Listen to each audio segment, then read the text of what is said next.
Je me présente Mohamed Abdelkhali, directeur général de l'Office national du chemin de fer.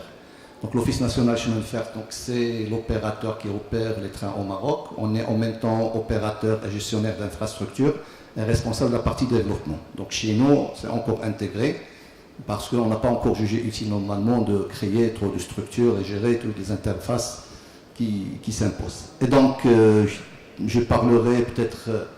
Mon ami Jean-Pierre a parlé des engagements des ferroviaires, a parlé des S, des I, et donc je vais parler un peu des déclinaisons de ce qui est fait au niveau ONCF et ce qui est souhaitable au niveau de l'Afrique, du moment que je porte le chapeau de président de l'Union internationale de chemin de fer, région Afrique. Alors pour ce qui est de l'ONCF, et si je parle du bilan carbone ONCF, pour ce qui est de 2015, pour 23, le secteur des transports d'une manière générale est responsable à hauteur de 23% des émissions des gaz à effet de serre. Le secteur ferroviaire n'est responsable que de 2,6% pour une part de marché de 8,5%. Et déjà, il y a des actions. Donc, nous sommes engagés en tant qu'ensemble au niveau de l'UIC de réduire à différents horizons les émissions des gaz à effet de serre.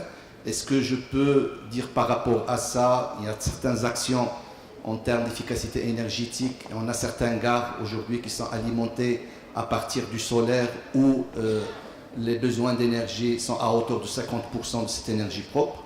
Et nous venons de signer ce matin un protocole suite à un appel d'offres à l'international qui va consister à ce que 50% de nos besoins d'énergie de traction des trains sera assuré à partir de l'éolien.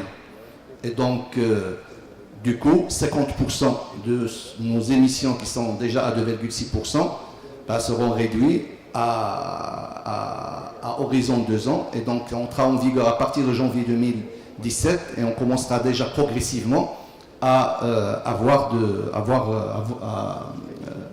l'énergie propre. Et nous préparons un appel d'offres qui sortira en 2017 de manière à compléter le reste. Et donc, du coup, on sera à plus de 80% de besoin d'énergie de traction à partir de l'énergie propre, ce qui nous permettra d'atteindre l'objectif de la décarbonisation qui est à 2050 à l'horizon 2020. Par ailleurs, en marge de la COP 22, nous avons organisé à Casablanca, avec la participation de l'UIC, avec la participation de la SNCF et d'un certain nombre de partenaires, opérateurs, chercheurs, il y avait 300 participants avec une vingtaine de nationalités pour traiter de la mobilité durable et quel mode de transport pour demain, notamment pour les pays du Sud et notamment pour l'Afrique. Comme vous le savez, l'Afrique a un retard de développement, c'est un problème mais en même temps une opportunité pour mettre les choses dans les règles de l'art. Et donc, comme vous le savez, l'Afrique, c'est un taux de croissance de 5% depuis 2000, il a un besoin de développement énorme. Qui dit développement, comme ça a été dit par mon ami Sehmed, donc c'est des besoins en infrastructure, c'est des besoins de mobilité. Et donc, si on arrive à intégrer dans les plans d'urbanisation, soit conçu de manière à ce que la mobilité durable soit assurée, ça serait normalement ce qui est recherché. Maintenant, comme on est en train de le dire pour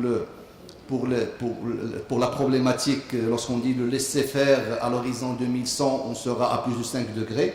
Le scénario sobre permet d'avoir de moins 2 degrés, donc ça doit être la même logique pour l'Afrique, pour ce qui est normalement de développement de la mobilité. Et donc, on est en marge de cette journée, on est sorti avec un manifeste qu'on a remis au négociateur de la COP22, qui est disponible au moment qu'on peut vous remettre, où je fais le résumé, normalement c'est 4 axes, de moment que le transport et les différents modes de transport sont responsables d'à peu près entre 20 et 25% des émissions des gaz à effet de serre. Et donc, en termes des financements verts, il faut que 20 à 25% des financements soient alloués à la mobilité d'une manière générale.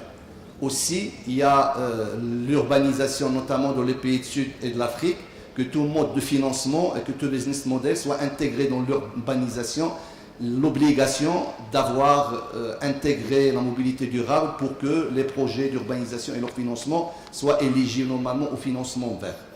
Et le troisième axe, ça concerne à ce que normalement tout développement d'infrastructures permet normalement de créer de la valeur ajoutée autour normalement de ce qui est développé autour. Et il faut qu'une partie de cette valeur ajoutée soit intégrée dans la mobilité durable parce que, d'une manière générale, le développement de la mobilité, c'est capitalistique.